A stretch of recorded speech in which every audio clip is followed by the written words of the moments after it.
Hello and welcome to the Web3 Podcast. So we have a few items of discussion for today, and this is sort of the introduction to sort of the podcast format that I want to also have as well on my channel. This can serve as additional content that I'm going to have posted on my YouTube, etc. It'll make things a lot more streamlined for topics that I want to talk about and things of that nature. And it definitely gives me sort of a free form, free flow way to just kind of get some of the thoughts that I have on topics that are out there. And especially since this podcast involves, if you're watching this live or if you're watching a recording, if you're watching this live, you are capable of contributing to this discussion. And I'd like to hear some feedback. But typically, I'm going to give sort of my spiel, and then we can kind of sort of have some back and forth and discussion about the topics. But I want this to be more of an open discussion podcast than anything. This is something for all of us to kind of talk about and contribute our ideas and discuss certain topics. But as you see by the title here, this is going to be called I'm going to call it the Web3 Podcast because you can find this over on vim.tv/Trey50Daniel, and that's where the Web3 portion of this podcast is coming from, because I want to support Web 3.0, and Vim being on Web 3.0 on the HIVE blockchain is one way that I seek to sort of propagate this. So for those of you who understand what Web 3.0 is, and the the decentralized media platforms, or the decentralization of technology, in the way that we don't have a Facebook or a Twitter that oversees over the actual posts that you make. There's no overlord that can just ban you for whatever reason if you're posting anonymously to a blockchain under your account that you have the keys, that you own. It makes it a lot easier to have a decentralized network of social media where you don't have to answer to the likes of Facebook, YouTube, etc. So, excuse me. This is kind of what I want to. This is sort of my elevator pitch of discussing Web 3.0 and talking about the good features of the things, the good platforms that are out there, the good dApps or decentralized apps that are out there, and talking about a lot of the good things that Web 3.0 can bring to us. And there are some things that I'm learning that I didn't even know were available. But this is a surefire way to kind of get yourself inundated with what Web3 is and kind of discuss it with me about how we can work to make Web3 better. And so that's sort of the elevator pitch. But the Web3 podcast here is going to be sponsored by myself, because I'm doing it myself. So that's an aside. But the overall idea is to get people interested in this and to discuss it. And what better way for me to talk about that than my first topic?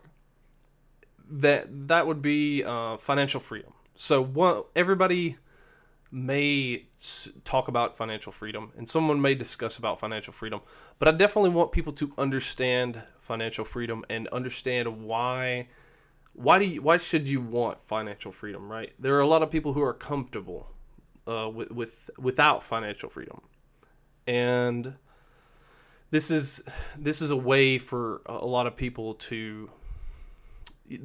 There's a sense of something that's missing for a lot of people, especially like myself. And when you work a day job and you clock in, you clock out, you do your dues, and then you clock in, clock out, and then you go about your daily life, you don't think about until you get to a certain point, right? So it's called buying back your time. And your time is a commodity, and if you understand like it's like thinking in the fourth dimension all of a sudden. The way that I see financial freedom, you start off thinking in three dimensions, and in the here and now. I have this physical thing, but if you add that fourth component of time and you go into four dimensions, essentially then you can start playing 4D chess, as the meme would go, right? You could start thinking about if you start thinking about financial freedom and what it can add to your life about time wise. Okay, well, if every day I didn't have to clock in, think about that. If every day I could tell the boss, hey, I'm not coming in today, I could, because I can afford to do so. That's sort of what my goal with financial freedom and what it aims to do. And if I want to pursue other things, I have the time to do so. I have the monetary means that I don't have to answer to anyone, right? And so this is one of the things with financial freedom. And everybody's financial journey is different. Everybody's going to have their own struggles. Everybody's going to be able to, some people may just have a crazy success, and they may just go to the moon, They may just go straight to the moon, but your financial freedom, your financial journey is going to be different. So therefore, your financial freedom journey will be different as well. But my goal is to try to convince more people to go with financial freedom. And you ask, yes, why do I need financial freedom? If I can get by, if I can just pay my bare minimum, I can get by. Why would I need financial freedom? Well, before I answer that question, let me actually lay out what financial freedom is. So financial freedom, in the most base sense, would be being able to, basically you have enough money to where you don't have to worry about whether you lose a job, whether you go to work. There's nothing that explicitly holds you down and really that holds you back in any way. If you have that financial freedom, if you have the monetary means, if you have your savings and investing already saved up, then you don't have to worry about anything. You can pursue your life in the way that you see fit. Hey, Jonathan. But the overall idea of financial freedom is that if you save and invest enough, then essentially you don't necessarily have to work. That, like, if that makes sense, you don't have to clock in, you don't have to go answer to a boss. I have enough money in the bank that whatever happens, I still can pay the bills. And that's where financial freedom comes in, is you have that assurance of, if I lose my job or if I don't want to go to work or whatever happens, I can rest easy and I can make sure that I'm capable of surviving. But when you have financial freedom, it also frees you up to do a lot more things if you just have that financial freedom, because then you can pursue other means. Because if for me, a lot of things, time is I feel like I live on borrowed time, right? A lot of people feel this way. If you're someone who especially, you have a lot of responsibility, and I would say that I have a reasonable monicum of responsibility, that if you have some reasonable level of responsibility, that you have a low amount of time that you can pursue things meaningful to you. And that's not saying that everybody should just go pursue their passions, but it's definitely something that everyone would be able to pursue things that are more meaningful to them if they had the capability to do so. If you could start a business of a certain type, or if you could do things in a way that you would like to do, it would definitely aid to have the financial freedom to do so.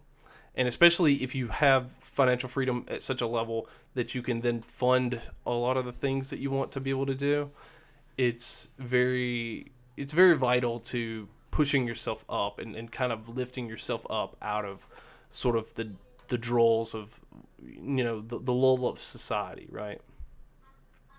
So financial freedom to me is an important component of being able to not just exist in society, not just live, but to be able to thrive and live the way that you see fit. So,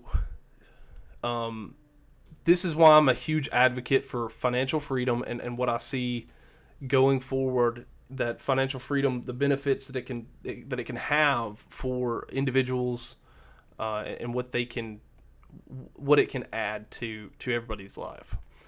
Because a lot of people are just comfortable living, well, I go to work, I pay my bills, I maybe get a new car. Why should I care, right? And that's essentially the gist of what these people are doing.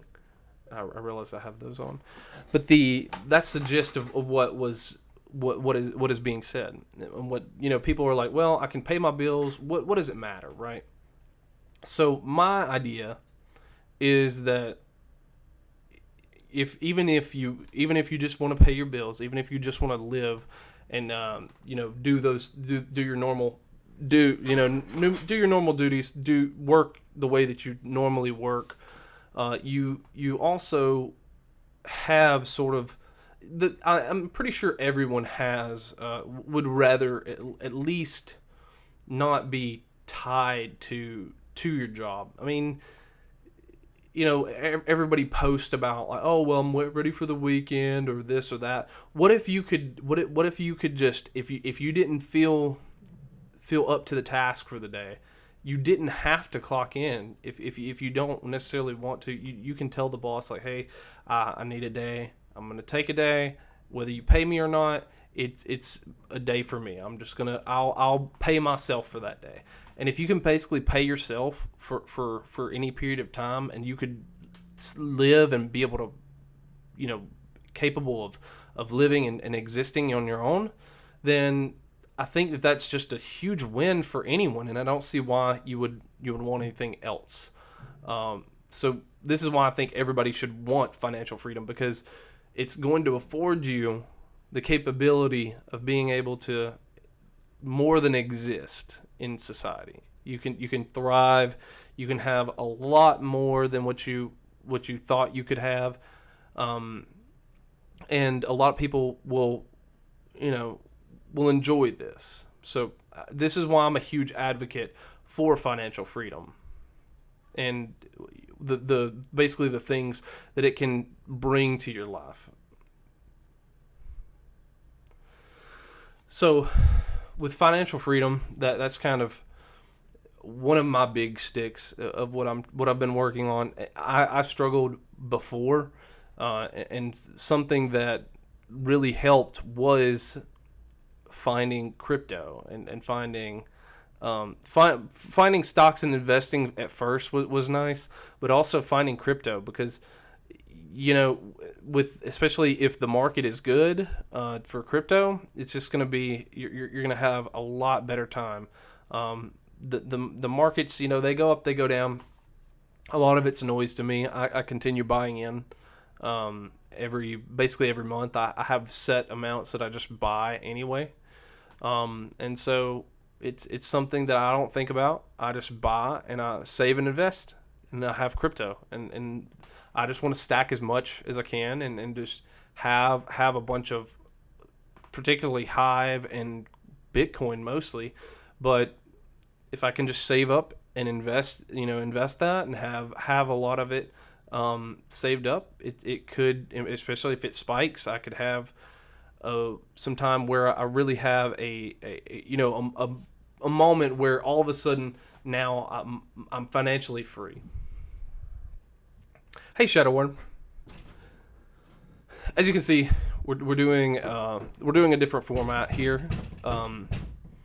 It's I'm calling it the Web3 Podcast, because you can find this over on vim.tv/Trey50Daniel, as well as twitch.tv/Trey50Daniel. But Vim is on what we call a Web 3.0.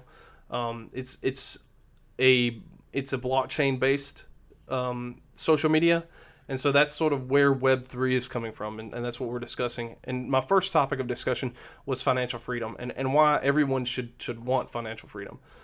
Because it's going to afford you the capabilities to kind of live your life, and then you don't have to worry about when the next job, if you get, if your job gets, if you lose your job or whatever, anything that comes your way, if you're financially free and you don't have basically all of this weighing you down, then it's going to make your life a lot easier to be able to just exist, not just exist, but thrive. And you can, there's a lot of things that you can do, opportunities that it gives you once you're financially free, instead of just basically living the typical American life of consumerism and being tied down to everything that you buy and everything that you have in society.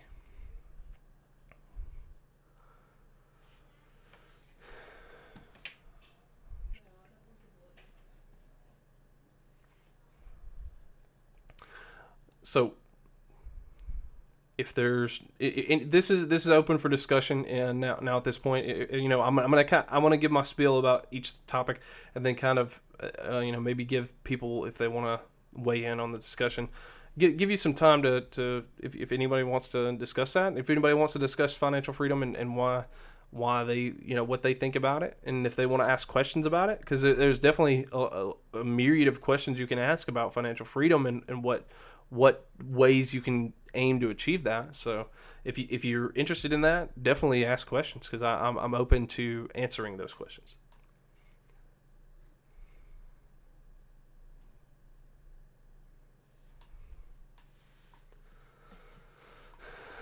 Well, it just now put me live over here. What? Is Vim having problems? There we go. Has it not been live?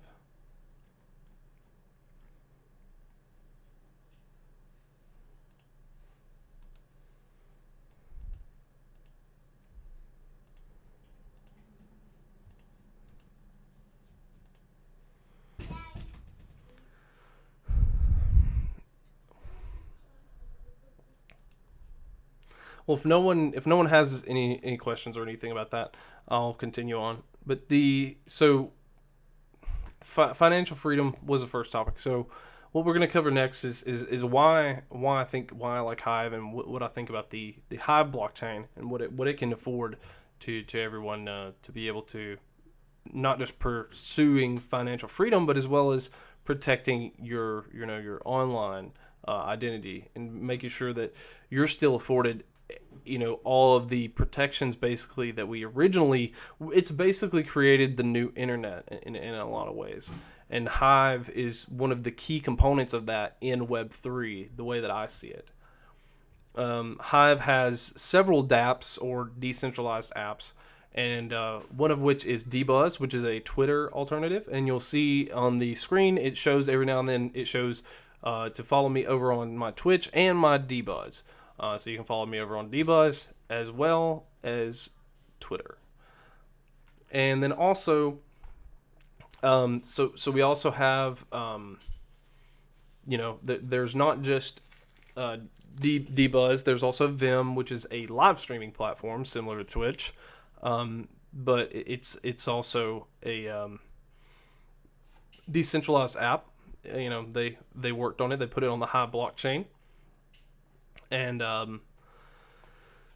basically, the Hive blockchain has a lot of tooling and a lot of interesting things about it. There's things like a game, or a few games, but there's one game in particular, Splinterlands, which actually recently got banned from Twitter. I don't know why they banned a gaming Twitter handle, but basically all it did was tweet out updates about their game. But Splinterlands is on the Hive blockchain, and it's something that I think it's neat. I don't fully understand the game and how it works yet, but I think supporting it in any way that I can is a good idea, because Splinterlands, that it looks like a really well done game. It's a card game, sort of an auto battler almost, because you can kind of sim the battles without, you don't actually contribute to the battles. They're sort of simulated battles. You set up the team and then the cards battle. But there's a lot of utility in what Hive is bringing to the table, and there's a lot of different applications and things that take advantage of the Hive blockchain. And I want to see more. I really want to see more capability. I want to see everything that is on Web 2 on Web 3.0, preferably on the Hive blockchain, but definitely on Web 3, basically on some sort of decentralized platform. And you see that with Odyssey as well. But there's also, like, on Hive, there's ThreeSpeak, which is also a video alternative platform. But there are plenty of things to go, or like that they can go right for Hive. And we have a lot of good communities on Hive, like the pizza community, which is talking about there's the pizza token, and you can reward your favorite creators with a slice of pizza. It's a really cool concept, really nice for social engagement, and really promotes positive engagement. But I definitely think that there's a lot of, I don't really see many negatives other than a couple things that go on every now and then, like the way that Hive was conceived, because it was basically from Steam, which is also another blockchain, but there was a lot of things that were happening, messing around with Steam, and essentially people were kind of manipulating Steam in a way, and so that's sort of what led to the birth of Hive, because they split from Steam. But it retains a lot of the Steam features in a lot of ways, and also builds on top of them, and it improves it in a lot of ways. So I like a lot of what Hive is doing, and I really want to support it as much as I can, because this, it's the in my eyes, it's one of the platforms of the future. And I think, if you're not on it yet, you may want to check it out. I do have the command !Hive, or I think exclamation peaked is to sign up on Peaked, but I don't think that actually signs you up through Hive. So, but if you do !Hive, it tells all about what Hive is as a blockchain, and you can go sign up and create your Hive account.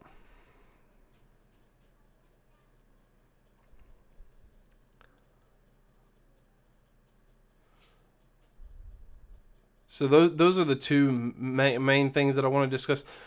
I really, see Hive being the future, and what social media should have been and what it can be. And it's definitely a little rough around the edges at times. Some of the, the decentralized apps, for instance, Vim still needs to add some features to be comparable to something like Twitch. Like mentioning other users and a lot of other interesting things, but those are kind of minor compared to what the negatives of Web 2.0 are, of what the current state of the web is. So I think that if they can get their act together on that, then it's just going to be a huge benefit.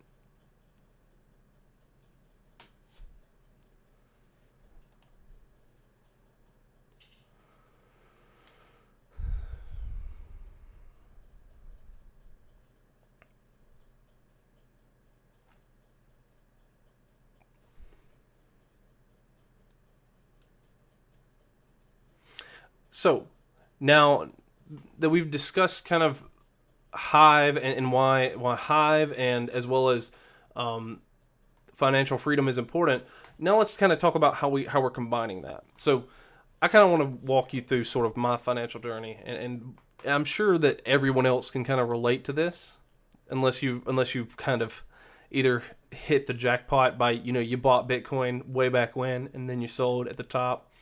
You're probably sitting really pretty right now. But if you're like me and you're just generally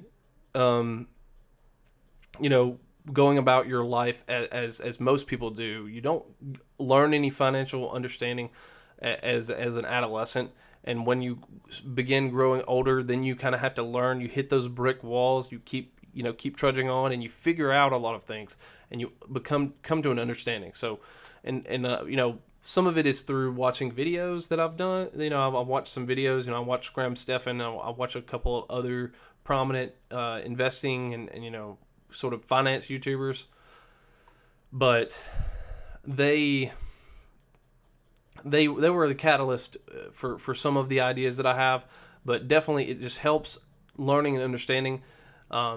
Early on, I did kind of understand some level of finance because I did understand like what a CD is, which is a certificate of deposit where you could save your money, and basically they lock it away for a little bit, which I don't like that as much as I do. It's very illiquid, and that makes it a problem for me. But I did put some in a CD because that was kind of the first thing whenever I started investing. It's what I knew from what my grandfather had. He had put some money in CDs, and I put some money in a CD for our son, and essentially that was sort of a catalyst to help with my financial journey. And some of that is locked away in a CD for me now. I did that a while back. That's just going to be there for him, as well as I'm saving some back every week. I'm putting money back for him. Just stacking it away and just letting it grow as much as I can. But there's a lot of things that they don't teach you that you can utilize as far as financial tools, as far as setting up your Roth IRA, and that's something that Graham Stephan really talks about. But if you look at like the FIRE community and financial independence, retire early, that's sort of the acronym. But I'm really just wanting financial independence. I really don't care about retiring early necessarily. I really would like to work. I don't mind working, but I want to be able to pursue something more meaningful to me, and something that I can find value in. If I find value in the work and someone can pay me to do it, that's the ultimate goal for me.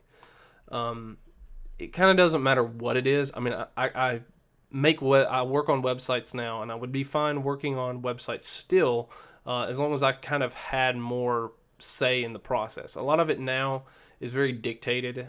It's very, you have to do this, like follow this specific process.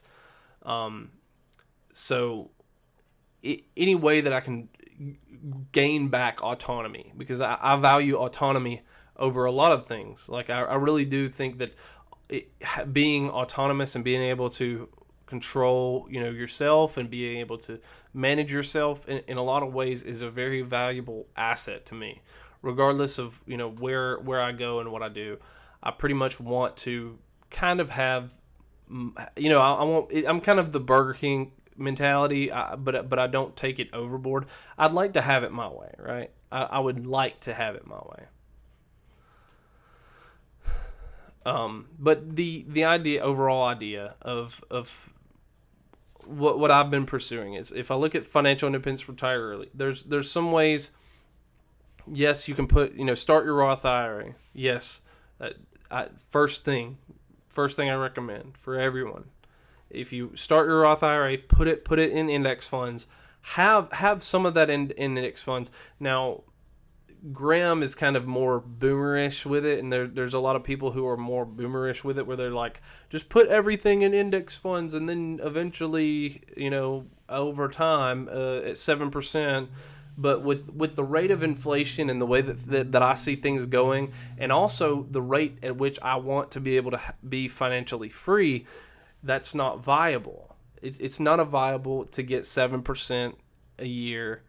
Let me get my 7%. Let's let this trudge on for some time. Yes, it will. Compound interest is a thing, and yes, it will compound over time very well. And the more you have, the more that it'll gain. The more that it'll have, the more that it'll gain. And it'll be a cycle at that point. But it's a snowball effect at that point, right? But until you get to that point, there's a lot to be desired, and there's a lot that you can do along that journey. And part of it is I've taken an active role in trading stocks. I did participate in the GameStop craze, and I did do well. Let's just say I did relatively well. I didn't do extremely well. I would have preferred. I had a little bit too much paper hands, in a way. So I should have trusted myself in that investment. But you live and you learn. That's the first big trade that I've been involved in. And I was ahead of the curve. I'll be honest. We were, I was in the Roaring Kitty streams before they were popular, before they started gaining steam. I did it before it was cool, right? That's sort of the meme. I liked GameStop stock before it was cool. Really I did though, because a lot of people, on the Wall Street Bets forum and everything were saying that it was a bad idea. So, but I really thought that the company had a chance. So I took a shot, and that's definitely accelerated my capability of being able to be financially free. But also you have to be able to maintain the momentum, and you have to be able to keep things going. Keeping credit card debt low while also being able to maximize your saving and investing. And part of that, what I decided is you bought in around 2? That's awesome, Shadow. See, I bought in around, when it was like 5, I think. And then, I bought option contracts, so I was putting a lot more on the line. I was putting a lot more on the line, buying options, and I didn't really understand options at the time. Now I have a greater level of understanding, kind of going through the process. But there were times where your count drops like a few hundred, and you're like, is this really worth it? But that came and went, and I did. If I would have held my options, I'd probably be sitting on at least. I'd probably be sitting on at least like probably close to 100K, at least, if not. Thank you, Vim, for the upvote. You sold around 350 with 500 shares. Whoa, Shadow. Whoa, you made bank. You made bank. Congrats. I didn't diamond hand that. I didn't diamond hands it. It hit 120 or it hit like 130 and it started spiking a little bit, or like I forget, like way back when. And I was like, whoa, like it's gonna crash, and if I don't get anything, then I'm gonna be very upset. So I was like, okay, well, I'm gonna make the decision that I'm gonna exit, and that's it. I'm okay. I made 5 figures. I'm good. But taking an active role in trading is good, and it can be beneficial, and some people will just drop their job and they start day trading or whatever. But I do think that crypto may be more of a reasonable way, right? So this is where it ties back into the Web3 discussion, is if you go in there and you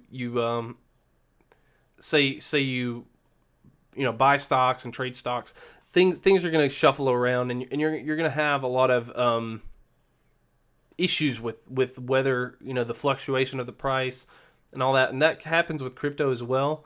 But overall, essentially, most of the good projects like Bitcoin, it has consistently been trending up over time, and it definitely hasn't showed really any signs of slowing. I mean, yes, we crashed halfway down from where it was a while back, but what I think is if you continue buying in consistently, you just dollar cost average into Bitcoin, into other coins, altcoins that you think are going to be successful, one of which I think is HIVE.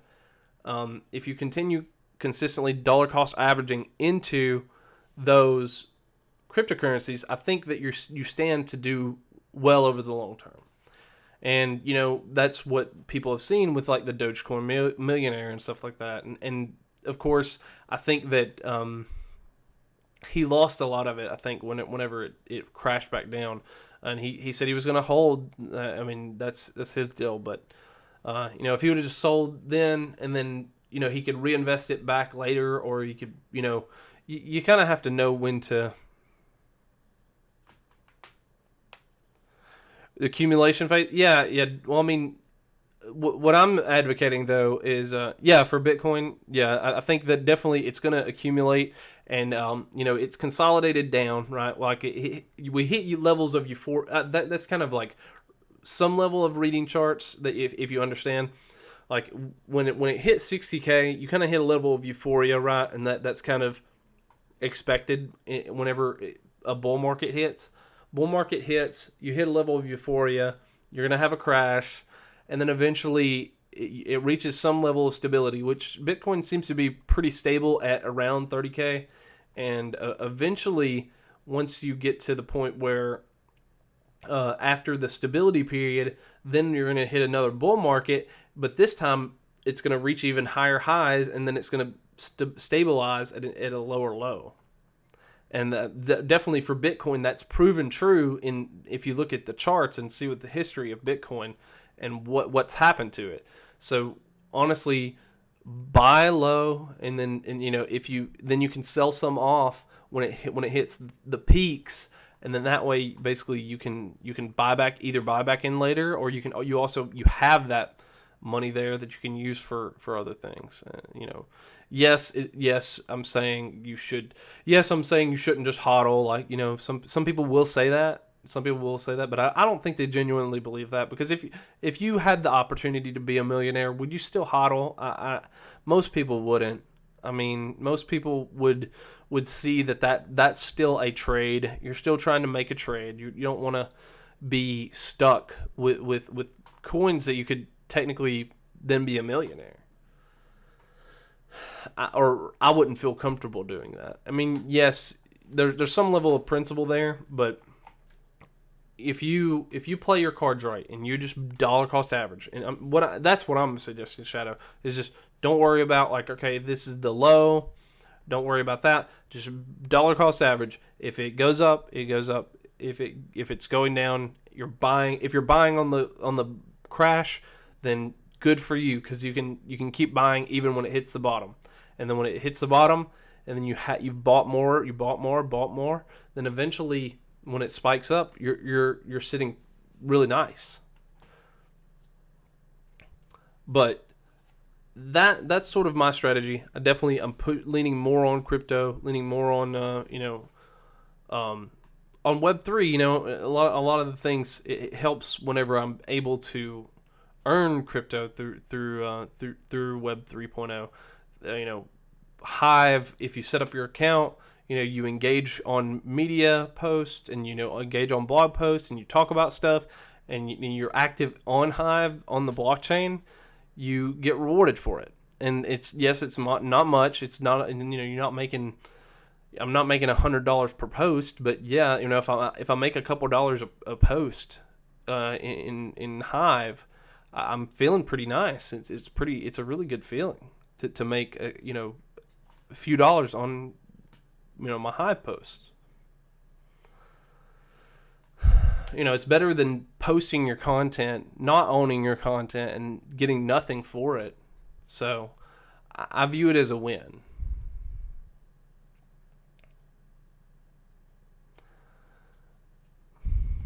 But that's my strategy in tying in financial freedom into crypto and into the capability of what we're wanting to accomplish. If you want financial freedom and you want to be able to live your life on your terms, it's going to help investing, saving and investing, and avoiding consumerism, avoiding debt as much as possible. And yes, I've got stuff. I'm not a minimalist. I have stuff. I'm not going to say that I don't. But what I'm saying is you don't have to buy every new shiny. This phone is at least 2 years old now at this point. I don't have to buy the new next year model. So that's definitely part of trying to become financially free, and you have to be able to understand those concepts. And if anyone wants to reach out to me, feel free. I can definitely talk about financial freedom. It sounds like Shadow's already financially free, but anyone else who's interested in discussing financial freedom, and especially crypto related, because I'm definitely interested in the crypto space at this point, and that's a lot of where my focus and my energy is going to.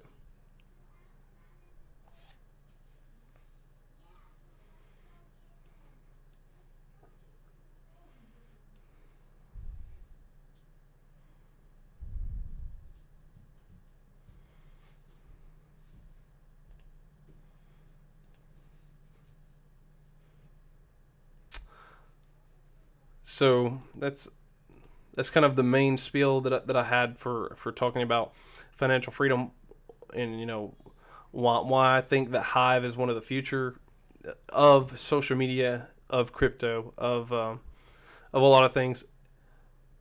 And I definitely think that financial freedom is an important goal to achieve, as well as it's just going to be something that will add value to your life and add meaning to what you want to do. And I think Hive is going to be a huge part of it for me. Infinite banking. Are you referring to the Fed printing infinite money? Yeah, I definitely think that finding out that the Fed prints infinite money is something that will turn you into a financial, somewhat of a financial guru. I mean, not guru, but I mean, will turn you into finance aficionado, I guess. Like you will have an affinity for discussing and understanding your finances if you see that the Fed prints 25% of the U.S. dollars in 1 year.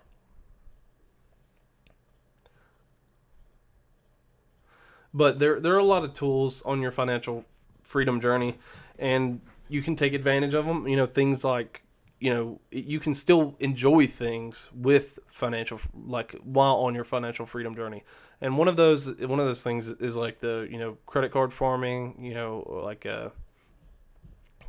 farming rewards points, and using farming up the chain of credit cards to try to get better credit cards. Those are good tools, and some of the things that like Graham Stephan advocates as well. And those are good ideas, and I think that everyone should listen with an open mind and try to understand what they are, because they're definitely helpful.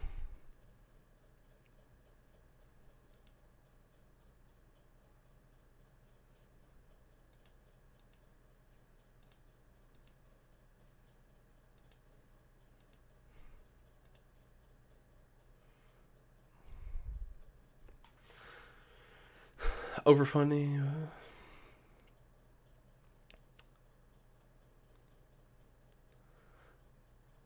Oh, I've never heard of that, Shadow. You'll have to send me some more info on that. I've never seen I've never seen that, overfunding a life insurance policy, because I thought that basically you just pay the premium for the life insurance policy, and then basically if you I thought if you just you just pay for the life insurance policy, and the policy itself was theoretically it was just like typical insurance. You pay into the pool of money, and as long as you're paying the minimum, then your family would be able to have access to the broader pool of money available. Oh, if the Rockefellers and Rothschilds. Well, if the Rockefellers and Rothschilds did it, then I mean, it surely must be a useful tactic, but it's not something that I've heard of or that I would understand at this point.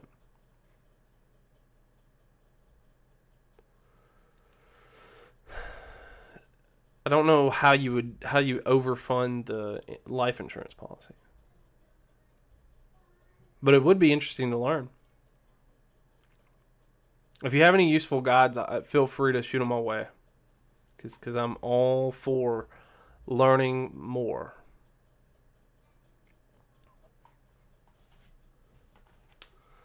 But yeah, the stock market, I think, is going to be a good tool for me. I do need more time to be able to actually research what I'm trading. Now, I could just, I guess if I just follow Wall Street bets, maybe, oh, they're going to go into this stock. Okay, well, I'll buy some. And that could be a strategy.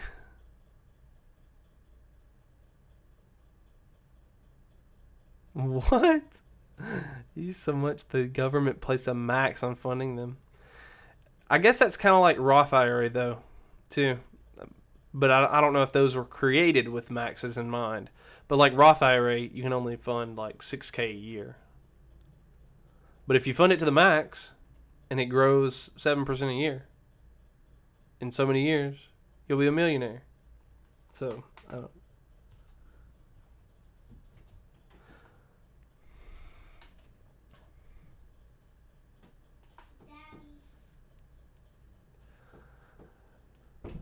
But I think that's all I have for the first episode of this podcast. This has been the Web3 podcast.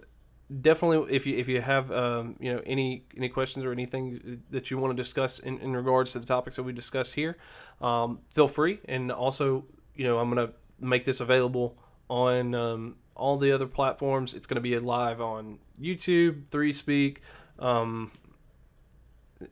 Odyssey. Basically, any of the other video platforms, I'm going to try to make this available. I may cut out some of the sort of minimal moments, but I just wanted to test this format and see what people think of it. If you like the podcast, and I do want to continue a sort of podcast format, I probably need to have some more. Instead of generalized topics, I need to have some more refined topics. But I appreciate everybody who's come out and checked out the stream. If you've been hanging out, I hope you hit the follow button, and check out all my other social media content. Yeah, please do, Shadow. But everybody, if you want to follow, I will be going live with some gaming stream later on. But right now, I just wanted to test this out, see this format, how this format works, and if I can kind of have some fun with the sort of podcast format, because it seems to be a very effective format for just kind of talking, discussing things. And I appreciate everyone who's hanging around, and if you can follow me on whatever other social medias that you see here, I have a list. If you're on Twitch or on Vim, there should be listed in the description there. But thank you very much for checking out this first episode of Web3 Podcast, talking about all of the things Web 3.0, crypto, HIVE, and financial freedom. So I appreciate everyone, and you'll have a good night. If you don't, come back to the stream later.